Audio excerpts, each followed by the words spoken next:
Para que entendamos cómo surgen las estancias de nuestra región, hay que remontarnos al contexto histórico que transcurría en nuestro país en aquel entonces. Pensemos en aquel suceso que llamamos erróneamente Campaña del Desierto, la que fue liderada por el general Roca y duró desde 1876 hasta el 79 de esa misma década. Este accionar tenía un doble propósito: por un lado la desarticulación de grupos indígenas y por otra la incorporación de tierras para la productividad de nuestro país.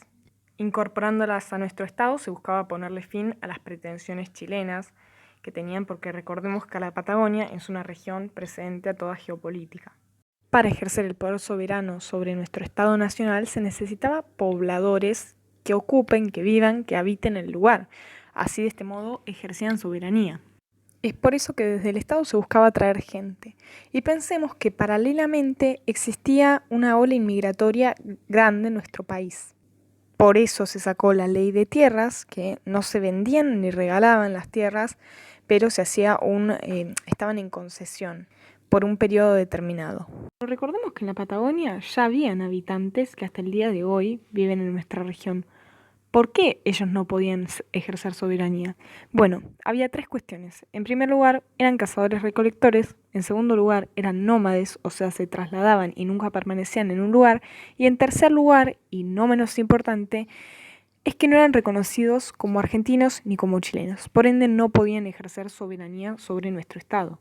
De este modo se trasladaron los inmigrantes o ciudadanos argentinos a la Patagonia, pero no radicaban en ciudades, sino que se asentaron en las estancias. Una vez contextualizado su surgimiento, nos preguntamos, ¿qué son las estancias? Una estancia se caracteriza por ser un conjunto de miles de hectáreas, justamente porque fueron creadas con el objetivo de poblar lo más rápido posible la zona. Está conformada por un casco y diversos cuadros. Estos cuadros son ocupados de 2 a 3 meses para una conservación pensada a largo plazo, teniendo en cuenta principalmente los procesos de desertificación que acelera el ganado ovino particularmente. Para ser productivo tiene que haber 5 hectáreas por ovino, mientras que en otras zonas más al norte 20 ovinos por hectárea es una cantidad suficiente y rentable. Los cuadros son 4 mínimo, pero se caracterizan por tener nombres: la veranada, que es la zona más alta; la invernada, que es la zona más baja, todo comparándolo con el nivel del mar; el apareamiento, donde se encuentra en otoño; y la aparición en primavera. Cada uno de los cuadros tiene un puesto y los puestos tienen un nombre y un peón o peones, dependiendo la situación financiera de cada estancia. Puede tener uno o más peones. Luego el casco siempre está cerca de la ruta, porque las rutas, recordemos que las estancias son preexistentes a las ciudades, entonces las rutas fueron creadas por las huellas de las carretas que unían galpones de esquila. Entonces, bueno, por eso siempre está el casco cerca de la ruta.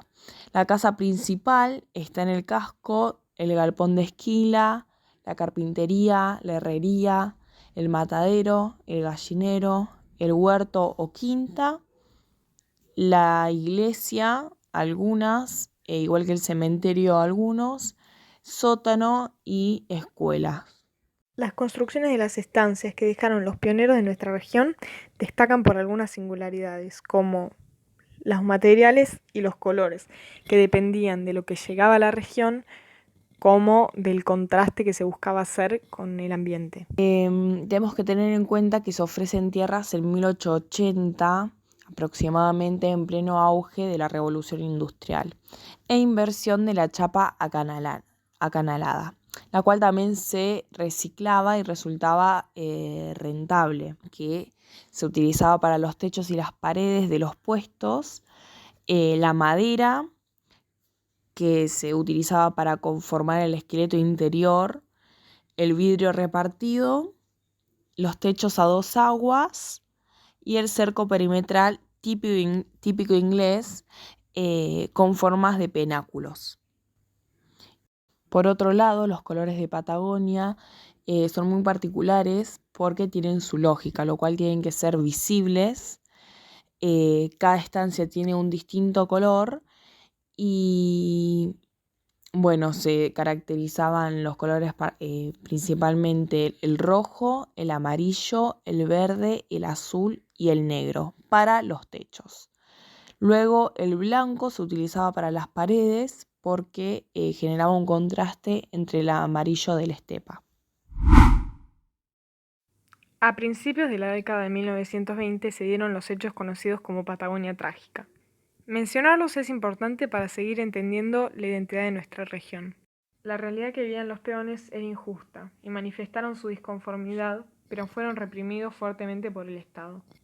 Pedían cobrar su sueldo sin cupos la anónima, sino con dinero, que sus elementos de trabajo estén en español y no en inglés, no trabajar bajo las condiciones extremas que habían hace 100 años, que eran mucho más fuertes que con las condiciones que vivimos hoy, y velas para poder quedarse a la noche, entre otras. El borrego, que es la cría de la oveja de 1 a 2 años aproximadamente.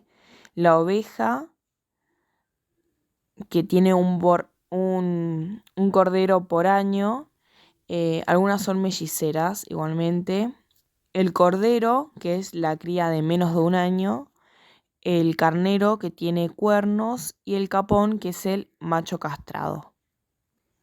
Cada ovino puede vivir de hasta 5 a 7 años por la eficiencia que pueden llegar a tener sus dientes con el pasar del tiempo. Se crean, entre comillas, ovejas con doble propósito. La Corridale, por ejemplo, era una cruza entre la Merino y la Lincoln. La Merino era lanera y la Lincoln con propósito de su carne. Y resultó con lana de 20 a 24 micrones.